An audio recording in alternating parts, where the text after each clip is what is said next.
ഇന്നത്തെ ദിവസം first day നമ്മൾ ഒരു ഹെൽത്തി റിലേഷൻഷിപ്പ് മെയിൻറ്റെയിൻ ചെയ്യാൻ ആവശ്യമായ ഫൗണ്ടേഷൻസിലൂടെയാണ് ഇന്നത്തെ ദിവസം ഫൗണ്ടേഷൻസ്. അതിൽ ഇമോഷണൽ ഇന്റലിജൻസ് റിലേഷൻഷിപ്പിൽ എങ്ങനെയാണ് അതിന്റെ റോൾ എന്താണ്, അതേപോലെ self love and self care എങ്ങനെയാണ് അത് നമ്മുടെ റിലേഷൻഷിപ്പിന് നല്ല രീതിയിൽ ഹെൽത്തി ആയിട്ട് മുന്നോട്ട് കൊണ്ടുപോകാൻ എന്തൊക്കെയാണ് അതിന്റെ ഒരു ഇമ്പോർട്ടൻസ്, നമുക്ക് എങ്ങനെയൊക്കെ അത് കൂടുതലും നമുക്ക് എങ്ങനെ ഇതൊക്കെ പ്രാക്ടീസ് ചെയ്യാന്നുള്ളതിലൂടെയാണ് നമ്മുടെ ക്ലാസ് ഫോക്കസ് ചെയ്തിട്ട് പോവാം. രണ്ടാമത്തെ ദിവസം നമുക്ക് എഫക്റ്റീവ് കമ്മ്യൂണിക്കേഷൻ സ്ട്രാറ്റജീസ്. കമ്മ്യൂണിക്കേഷൻ എന്ന് പറയുന്നത് റിലേഷൻഷിപ്പിന്റെ ഒരു ഏറ്റവും ഇമ്പോർട്ടന്റ് ആയിട്ടുള്ള ഒരു പാർട്ടാണ്. അപ്പം മോസ്റ്റ്ലി ഇപ്പോൾ ഉള്ള ഒരുവിധം റിലേഷൻഷിപ്പിലെ ആളുകൾ അനുഭവിക്കുന്ന സ്ട്രഗിൾ എല്ലാം തന്നെ ഏറ്റവും കൂടുതൽ അത് കമ്മ്യൂണിക്കേഷൻ നല്ല രീതിയിൽ ചെയ്യാൻ പറ്റാത്തതുകൊണ്ടും എന്തൊക്കെയാണ് എഫക്റ്റീവ് ആയിട്ടുള്ള കമ്മ്യൂണിക്കേഷൻ സ്ട്രാറ്റജീസ് എന്നുള്ളത് അറിയാത്തതുകൊണ്ട് അത് പ്രാക്ടീസ് ചെയ്യാത്തതുകൊണ്ടാണ്. അപ്പം ഡേ 2ലും ഡേ 3ലും നമ്മൾ കമ്മ്യൂണിക്കേഷൻ സ്ട്രാറ്റജീസ് ആണ് നമ്മൾ പഠിക്കുന്നത്. കഴിഞ്ഞ ഡേ 4ല് ഇത് ശ്രദ്ധിക്കണേ, ഓരോ ദിവസം എന്താണെന്നുള്ളത്. കാരണം വെച്ചാൽ ഒരു ദിവസം നമ്മൾ ഒരു പോർഷൻ കംപ്ലീറ്റ് ചെയ്യുമ്പോൾ ഒരുപാട് ഡൗട്ട്സ് നിങ്ങൾക്ക് ഉണ്ടാവും. അപ്പൊ ആ ഡൗട്ട്സ് നമ്മളുടെ ഇനി വരാനുള്ള ദിവസങ്ങളിലെ ടോപ്പിക്കുമായിട്ട് റിലേറ്റഡ് ആണെങ്കിൽ നിങ്ങൾക്ക് എന്ത് ചെയ്യാം, ഓക്കെ നമ്മൾ അന്ന് പഠിക്കും എന്നുള്ളതിലേക്ക് നിങ്ങൾക്ക് അത് മാറ്റിയേക്കാം. അപ്പോൾ day 2 day 3 communication effective communication strategies ആണ്. ഡേ 4ല് റിലേഷൻഷിപ്പിൽ ചാലഞ്ചസ് ഉണ്ടാവും, ഒത്തിരി ചാലഞ്ചസ് നമുക്കുണ്ടാവും റിലേഷൻഷിപ്പിൽ. അപ്പൊ അത് എന്തൊക്കെയാണെന്നുള്ളത് മനസ്സിലാക്കുക, അതിനെ എങ്ങനെ ഓവർകം ചെയ്യാം, എന്തൊക്കെ സ്ട്രാറ്റജീസ് ആണ് അതിനെ ഓവർകം ചെയ്യാൻ നമുക്ക് ചെയ്യാൻ പറ്റുക എന്നുള്ളതാണ് ഡേ 4ൽ നമ്മൾ പഠിക്കുന്നത്. ഡേ 5ല് പിന്നെ ലോങ് ടേം നമുക്ക് എങ്ങനെ റിലേഷൻഷിപ്പ് മെയിൻറ്റെയിൻ ചെയ്ത് കൊണ്ടുപോകാം, നല്ല ഹെൽത്തി ആയിട്ട് ഹാപ്പി ആയിട്ട് ലോങ് ടേമിൽ എങ്ങനെ മെയിൻറ്റെയിൻ ചെയ്തിട്ട് കൊണ്ടുപോകാം എന്നുള്ളതാണ്. അപ്പൊ ഇന്ന് ഡേ 1, 2, 3 ഈ 3 ദിവസം നമ്മൾ പഠിക്കുമ്പോൾ നിങ്ങൾ ശ്രദ്ധിക്കേണ്ടത്, നിങ്ങൾ കംപ്ലീറ്റ്ലി ഇൻവേർഡ് ആണ് ഫോക്കസ് ചെയ്യേണ്ടത്, നിങ്ങളുടെ ഉള്ളിലേക്ക് മാത്രമാണ് ഫോക്കസ് ചെയ്യേണ്ടത്. ഡേ 4ൽ അതായത് ഇപ്പോൾ ഈ സ്ട്രാറ്റജീസ് എല്ലാം പറയുമ്പോൾ ഇതൊന്നും കീപ്പ് ചെയ്യാത്ത മറ്റുള്ളവരുണ്ടാവില്ല, നമ്മുടെ കൂടെ ഉള്ളവരുണ്ടാവില്ല. അപ്പൊ അവര് ഇതൊന്നും കീപ്പ് ചെയ്യുന്നില്ലെങ്കിൽ നമ്മൾ എങ്ങനെ ഇത് മാനേജ് ചെയ്യും, അല്ലെങ്കിൽ അവരിൽ എങ്ങനെ ഈ ഒരു ക്വാളിറ്റീസ് ഒക്കെ ഉണ്ടാക്കും എന്നതിനെ കുറിച്ചൊരു തോട്ട്സ് സ്വാഭാവികമായിട്ടും വരാം. അപ്പൊ അതുകൊണ്ട് തന്നെ ആ ഭാഗത്തേക്ക് ഇപ്പൊ ചിന്തിക്കരുത്. അത് നമ്മൾ എന്ത് ചെയ്യും, ഡേ 4ല് ചാലഞ്ചസ് ഡിസ്കസ് ചെയ്യുന്ന ഭാഗത്ത് നമ്മൾ എന്ത് ചെയ്യും, ആ ഒരു ടോപ്പിക്കിനെ നമ്മൾ എക്സ്പ്ലോർ ചെയ്യും. ഓക്കെ, അപ്പൊ ഇതുവരെയുള്ളത് ക്ലിയർ ആണെങ്കിൽ നിങ്ങൾ സി നിന്ന് ടൈപ്പ് ചെയ്യുക ചാറ്റ് വിൻഡോയിൽ. ഇതുവരെ പറഞ്ഞത് ഈ 5 ദിവസം നമ്മൾ എന്താണ് പഠിക്കാൻ പോകുന്നത് എന്നുള്ളതിനെ കുറിച്ച്. Okay clear thank you so much. Okay, ഇൻഷാല്ലാ. അപ്പൊ ഇന്ന് നമുക്ക് ആദ്യം അതിന്റെ ഒരു ഫൗണ്ടേഷനിലേക്ക് പോകാം. അതിന്റെ മുമ്പ് ചെറിയൊരു ക്വസ്റ്റ്യൻ. എന്താണ് നിങ്ങൾ റിലേഷൻഷിപ്പിൽ ഏറ്റവും കൂടുതൽ വാല്യൂ ചെയ്യുന്നത്? പേഴ്സണലി നിങ്ങൾ ഏറ്റവും കൂടുതൽ റിലേഷൻഷിപ്പിൽ എന്താണ് വാല്യൂ ചെയ്യുന്നത്? ഒരു 1 വേർഡിൽ അല്ലെങ്കിൽ 1 or 2 വേർഡിൽ നിങ്ങൾക്ക് അത് ടൈപ്പ് ചെയ്യാം. നിങ്ങൾ ഏറ്റവും കൂടുതൽ വാല്യൂ ചെയ്യണം. ഒരുപാട് വാല്യൂസ് ഉണ്ടാവും, പക്ഷെ അതിലും ഏതെങ്കിലും ഒരു വാല്യൂ നിങ്ങൾ വളരെയധികം ഇമ്പോർട്ടൻസ് കൊടുക്കുന്ന ഒരു വാല്യൂ നിങ്ങളോട് ഇപ്പൊ ഞാൻ ചോദിച്ചു കഴിഞ്ഞാൽ, ഓക്കെ റെസ്പെക്ട്, പിന്നെ okay love and care, okay വരട്ടെ, ഓക്കെ പരിഗണിക്കുക, ഓക്കെ കൺസിഡറേഷൻ അല്ലെ, പരിഗണന. പിന്നെ ഇനി വരട്ടെ, നിങ്ങൾക്ക് ഇംഗ്ലീഷിലോ ഒക്കെ ടൈപ്പ് ചെയ്യാം. Okay understanding, care and love, okay consideration. പിന്നെ നിങ്ങൾ ഏറ്റവും കൂടുതൽ ഒരുപാട് വാല്യൂസ് ഉണ്ടാവും, പക്ഷെ അതിൽ കൂടുതലായിട്ട് നിങ്ങൾ ഇമ്പോർട്ടൻസ് കൊടുക്കുന്ന ഒരു value, okay consideration. Okay judge ചെയ്യാതിരിക്കൽ, ഓക്കെ നോൺ ജഡ്ജ്മെന്റൽ ആയിട്ട് നമ്മളുമായിട്ട് ഉള്ള ഒരു കമ്മ്യൂണിക്കേഷനും നമ്മളായിട്ടുള്ള interactions. Okay thank you so much, ഇൻഷാല്ലാ. അപ്പൊ നമുക്ക് പിന്നെ ഈ ടോപ്പിക്കുകളിലേക്ക് വരാം. ഡൗട്ട്സ് ഉണ്ടെങ്കിൽ നിങ്ങൾ എഴുതി വെക്കണം, പിന്നെ ഡൗട്ട് ക്ലിയർ ചെയ്യുന്ന സമയത്ത് നിങ്ങൾക്ക് അത് ചോദിക്കാം.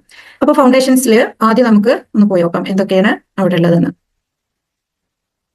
Okay, what do you value most in A relationship? നമുക്ക് ഒരുപാട് ആൻസേഴ്സ് കിട്ടി. പിന്നെ കീ എലമെന്റ്സ് ഓഫ് ഒരു ഹെൽത്തി റിലേഷൻഷിപ്പ് നമുക്ക് ഉണ്ടാവണമെങ്കിൽ ഇപ്പൊ നിങ്ങൾ പറഞ്ഞ ആ ഒരു എലമെന്റ്സ് ഒക്കെ തന്നെയാണ് വരേണ്ടത്.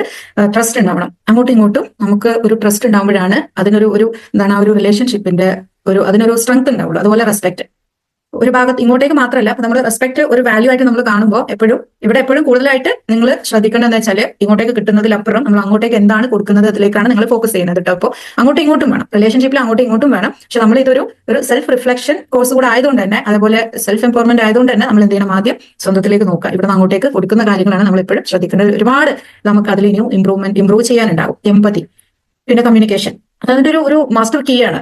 നല്ല റിലേഷൻഷിപ്പിന്റെ മാസ്റ്റർ കീ ആണ് കമ്മ്യൂണിക്കേഷൻ. പിന്നെ ഷെയർഡ് വാല്യൂസ് വലിയ ഒരു പിന്നെ പ്ലേസ് ആണ് വാല്യൂസിനുള്ളത്. വാല്യൂസിൽ പല വാല്യൂസ് ഉണ്ട്. അപ്പൊ ഏത് റിലേഷൻഷിപ്പ് ആണെങ്കിലും, ഫാമിലി റിലേഷൻഷിപ്പ് ആവാം, ഹസ്ബൻഡ് വൈഫ് ആവാം, പാരന്റ്സ് ചിൽഡ്രൻ റിലേഷൻഷിപ്പ് ആവാം, ഫ്രണ്ട്ഷിപ്പ് ആവാം, അല്ലെങ്കിൽ നമ്മുടെ വർക്ക് പ്ലേസിലുള്ള റിലേഷൻഷിപ്പ് ഒക്കെ ആവാം. അപ്പൊ അവിടെ പിന്നെ ഈ വാല്യൂസിൽ ഒരു ഡിഫറൻസ് ഉണ്ടാകുമ്പോൾ അതെങ്ങനെയായാലും ഉണ്ടാവും ഡിഫറൻസ് പൊതുവെ അല്ലെ. എല്ലാവർക്കും ഒരേ വാല്യൂ കീപ്പ് ചെയ്യാൻ കഴിയില്ല. പക്ഷെ ആ വാല്യൂയിൽ അങ്ങോട്ടും ഇങ്ങോട്ടൊക്കെ ഉള്ള ചെറിയ വ്യത്യാസങ്ങൾ, അല്ലെങ്കിൽ ചിലത് വലിയ വ്യത്യാസങ്ങൾ ഉണ്ടാവും. രണ്ട് എക്സ്ട്രീമിലൊക്കെ നിൽക്കുന്നുണ്ടാവും. ഈ ഡിഫറൻസ് പരസ്പരം മനസ്സിലാക്കാനും അതിനെ ഉൾക്കൊണ്ട് അതിനെ മാനേജ് ചെയ്ത് പോകാനും പറ്റണം. അപ്പോഴാണ് നമുക്ക് എന്താണ് നല്ലൊരു റിലേഷൻഷിപ്പ് അവിടെ മെയിൻറ്റെയിൻ ചെയ്ത് കൊണ്ടുപോകാൻ പറ്റും. കുറച്ച് എക്സാമ്പിൾസ് പറഞ്ഞു കഴിഞ്ഞാൽ, ഇപ്പൊ ഡിസിപ്ലിനിൽ ഇപ്പം പാരന്റ്സ് ആണെങ്കിൽ, ഇപ്പം പാരന്റ്സിൽ ഒരാൾ ഡിസിപ്ലിനിൽ കംപ്ലീറ്റ്ലി ഡിഫറെന്റ് ആയിരിക്കും, ഒരാളുടെ ആറ്റിറ്റ്യൂഡ് മറ്റൊരാളുടെ ആറ്റിറ്റ്യൂഡ് വേറെ ആയിരിക്കും. അപ്പൊ ഇതെന്ത് ചെയ്യും, നമ്മൾ കുട്ടികളിലേക്ക് അത് അപ്ലൈ ചെയ്യുമ്പോൾ, അതേപോലെ ഒരു ഫാമിലി എൻവയോൺമെന്റിൽ ഇത് അപ്ലൈ ചെയ്യുമ്പോൾ അവിടെ ഒത്തിരി ക്രാഷസ് വരാനുള്ള ഒരു ചാൻസ് ഉണ്ട്. അപ്പൊ അതിനങ്ങോട്ടും ഇങ്ങോട്ട് മനസ്സിലാക്കിയിട്ട് അതിനെ മാനേജ് ചെയ്യാനാണ് നമ്മൾ പഠിക്കേണ്ടത്. ഫെയ്ത്ത് പറയുമ്പോൾ നമ്മുടെ ഒരു സ്പിരിച്വാലിറ്റിയിൽ ഒക്കെ നമ്മൾ കൊണ്ടുവരുന്ന ബൗണ്ടറീസും അതേപോലെ ഒരുപാട് കാര്യങ്ങളുണ്ട് അല്ലെ. അപ്പൊ അതിലൊക്കെ വാല്യൂസ് അങ്ങോട്ടും ഇങ്ങോട്ടും, ഇപ്പൊ പ്രത്യേകിച്ച് പാരന്റ്സും കുട്ടികളും തമ്മിൽ ഒക്കെ ഈ വാല്യൂസിൽ ഒരുപാട് ഡിഫറൻസ് ഉണ്ടാവും. ഇത് മനസ്സിലാക്കി അതിനെ മാനേജ് ചെയ്യാൻ നമുക്ക് പറ്റണം. Equality, justice, respect, freedom, peace, ഇതെല്ലാം ഇത് കുറച്ച് എക്സാംസ് മാത്രമാണ് വാല്യൂസിലൂടെ കൊടുത്തിട്ടുള്ളത്. അപ്പൊ ഈ ഒരു ഹെൽത്തി റിലേഷൻഷിപ്പിന്റെ കീ എലമെന്റ്സ് അല്ലെങ്കിൽ അതിനുള്ള പ്രധാനമായിട്ട് നമ്മളിപ്പോൾ മൊത്തത്തിൽ നമ്മൾ പോവുകയാണെങ്കിലും ഈ എലമെന്റ്സ് എല്ലാം അതിൽ എവിടെയെങ്കിലും ഒക്കെ അതിൽ വരും. ഇന്റേണലി ആയിട്ട് ഈ എലമെന്റ്സ് എല്ലാം അതിൽ വരും. നമ്മൾ ഇത് പഠിക്കുമ്പോൾ നമുക്ക് ഓരോ വീക്കിലും നിങ്ങൾക്ക് വർക്ക്ഷീറ്റുകൾ ഉണ്ടാവും. ആ വർക്ക്ഷീറ്റ് ഞാൻ വാട്സാപ്പിൽ ഷെയർ ചെയ്യാം. ഇപ്പോൾ വർക്ക്ഷീറ്റ് ഇവിടെ വെച്ചിട്ട് നമുക്ക് ചെയ്യാം. പിന്നീട് നിങ്ങൾ ഡീറ്റെയിൽ ആയിട്ട് നിങ്ങൾക്ക് അത് പ്രിന്റ് എടുത്തിട്ടോ അല്ലാതെ അതിൽ നോട്ട്സ് എഴുതിയിട്ടോ നമുക്ക് ചെയ്യാം കേട്ടോ. പിന്നീട് വരുന്നത് ഫൗണ്ടേഷൻസിൽ പ്രധാനമായിട്ട് വരുന്നത് വെച്ചാൽ ഇമോഷണൽ ആൻഡ് സൈക്കോളജിക്കൽ സേഫ്റ്റി.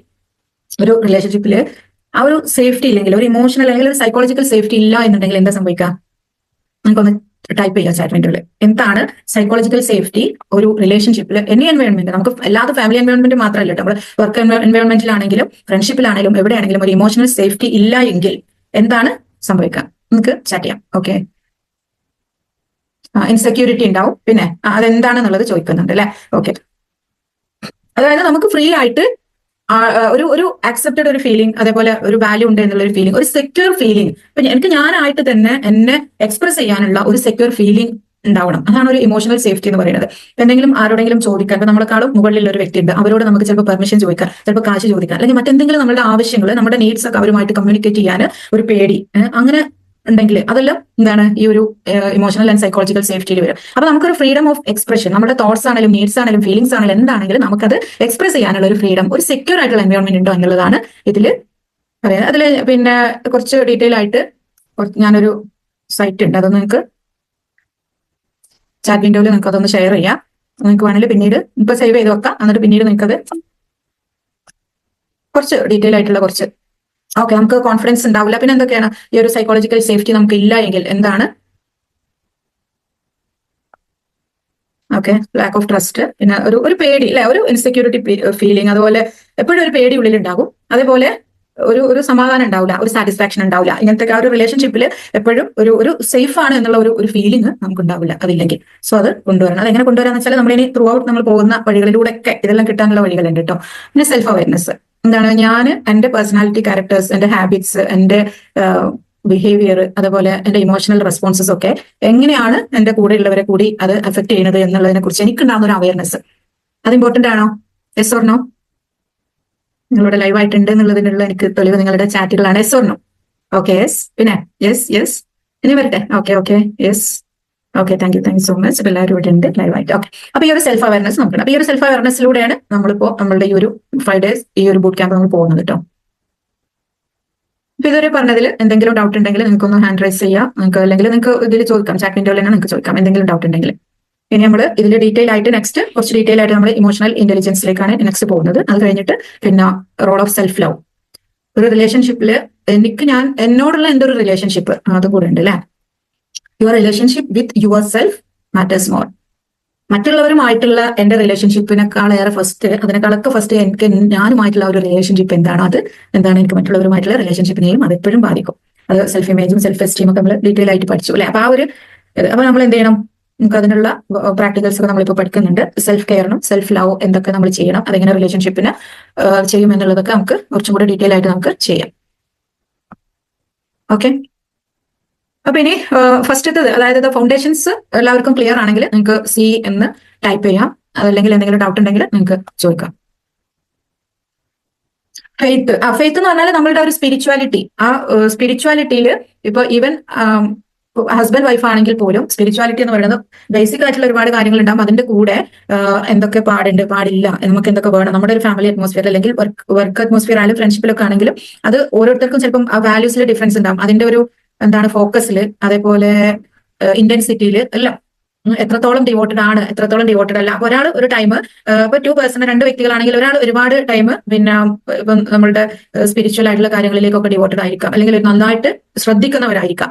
പക്ഷെ പ്രാർത്ഥനകളും പിന്നെ അതേപോലെ പള്ളി അമ്പലം അങ്ങനെയുള്ളിടത്തൊക്കെ പോകുന്നവരായിരിക്കാം. പക്ഷെ വേറൊരാൾക്ക് അതിലൊന്നും അത്ര തന്നെ വിശ്വാസമുണ്ട്. ചിലത് വിശ്വാസം ഇല്ലാത്തതായിരിക്കാം, ചിലത് വിശ്വാസം ഉള്ളതുണ്ടാവും, ചിലത് അതിലുള്ള ഒരു എത്രത്തോളം ഡീപ്പ് ആയിട്ടുണ്ട് എന്നുള്ളതിലൊക്കെ ഉള്ള ഒരു ഡിഫറൻസ് ഉണ്ടാവും. അപ്പൊ ആ ഒരു ഡിഫറൻസ് നമുക്ക് മനസ്സിലാക്കാനും അതിനനുസരിച്ചിട്ട് നമുക്ക് മാനേജ് ചെയ്യാനും പറ്റിയിട്ടില്ല എങ്കിൽ നമുക്കത് റിലേഷൻഷിപ്പിൽ നല്ല സ്ട്രഗിൾ നമുക്ക് ഉണ്ടാവും. പാരന്റ്സും കുട്ടികളും തമ്മിലുള്ള റിലേഷൻഷിപ്പിലും ഹസ്ബൻഡ് വൈഫ് അതേപോലെ നമുക്ക് ഏറ്റവും അടുത്ത് ഡെയിലി നമ്മളുമായിട്ട് ഇടപഴകുന്ന ആളുകളുമായിട്ടുള്ള ഇപ്പം വർക്ക് പ്ലേസിലൊക്കെ ആണെന്നുണ്ടെങ്കിൽ ഇപ്പോൾ ഒരു ഡോക്ടറാണ്.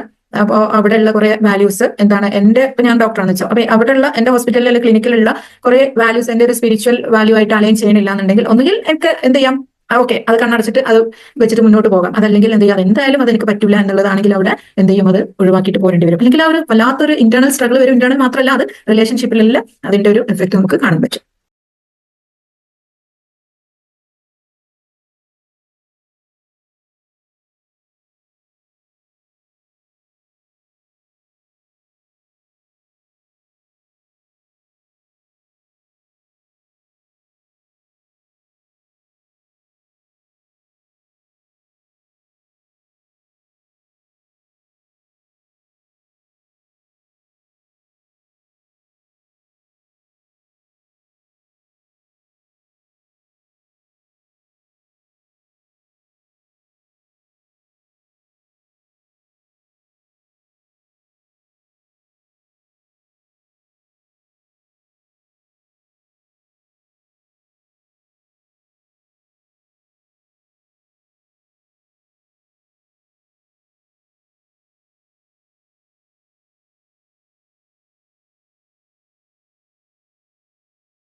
അപ്പൊ നമുക്ക് അടുത്തയിലേക്ക് പോവാം, ഇമോഷണൽ ഇന്റലിജൻസിലേക്ക് പോകാം.